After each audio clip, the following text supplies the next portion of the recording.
Zion National Park is a 230 square mile national park located in the southwestern border of Utah, just a little north of Grand Canyon. Within the park is Zion Canyon, 15 miles long and up to a half a mile deep, cut through the reddish and tan-colored Navajo sandstone by the Virgin River. The road into Zion Canyon is 6 miles long, ending at a rock formation called the Temple of Sin-Al-Weva. At the temple, the canyon narrows and a foot trail continues to the mouth of the Zion Narrows, a gorge as narrow as 20 feet wide and up to 2,000 feet tall.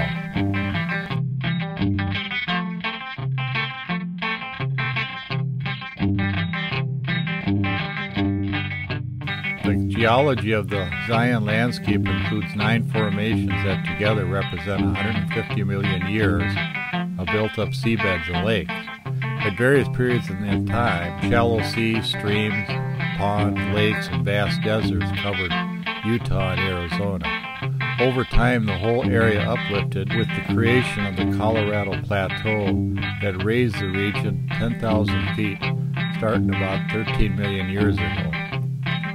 Rivers and flash floods began cutting valleys and canyons in the plateau.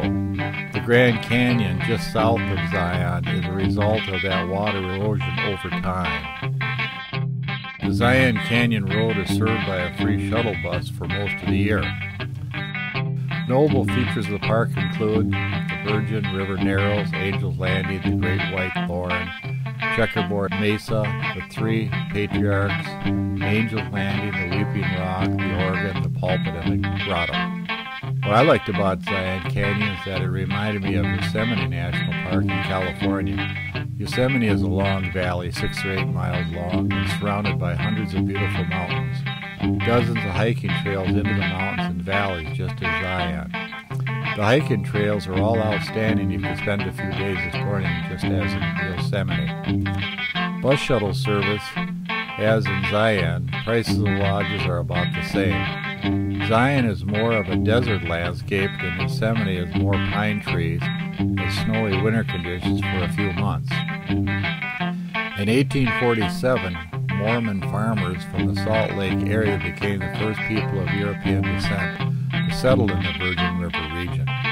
In 1851, Mormons used the area for timber and for grazing cattle, sheep, and horses. They prospected for mineral deposits and diverted water to irrigate crops. Morgan settlers named the area Kolob in the Mormon scripture, the heavenliest place nearest the residence of God. In 1858, a native guide led a Mormon missionary and interpreter into the upper Virgin River area in Zion Canyon. Johnson wrote a favorable report about the agricultural potential of the upper Virgin River Basin and returned later that year to found the town of Virgin.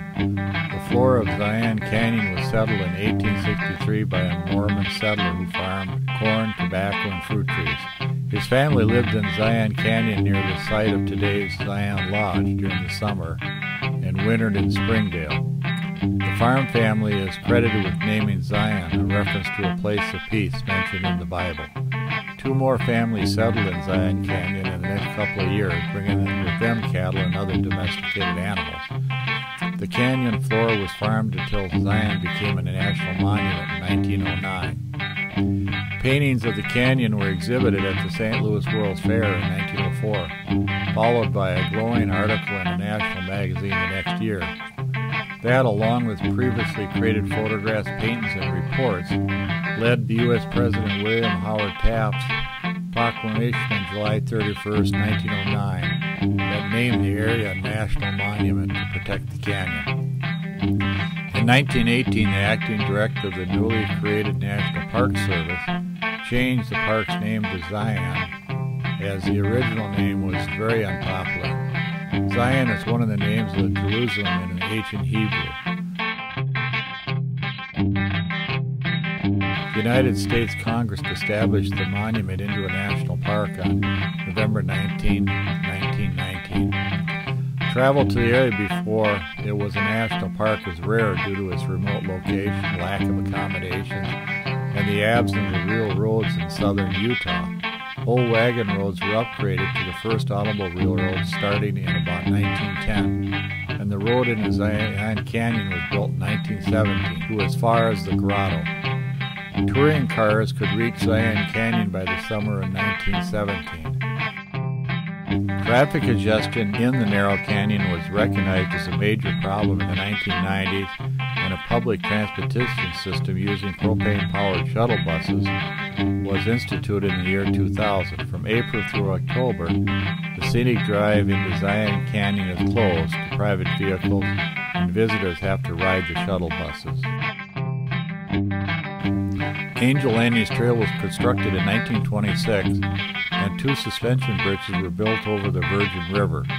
Other trails were constructed by the Civilian Conservation Corps during the 1930s. The first visitor lodging in Zion Canyon, called Willie Camp, was established that same year as a tent camp. The Utah Parks Company, a subsidiary of the Union Pacific Railroad, acquired Willie Camp in 1923 and offered 10-day rail bus tours to Zion, nearby Bryce Canyon, and the north rim of the Grand Canyon. The Zion Lodge complex was built in 1925 at the site of the Willie Tent Camp. Architect Gilbert Stanley Underwood designed Zion Lodge in the rustic style, and the Utah Parks Company funded the construction.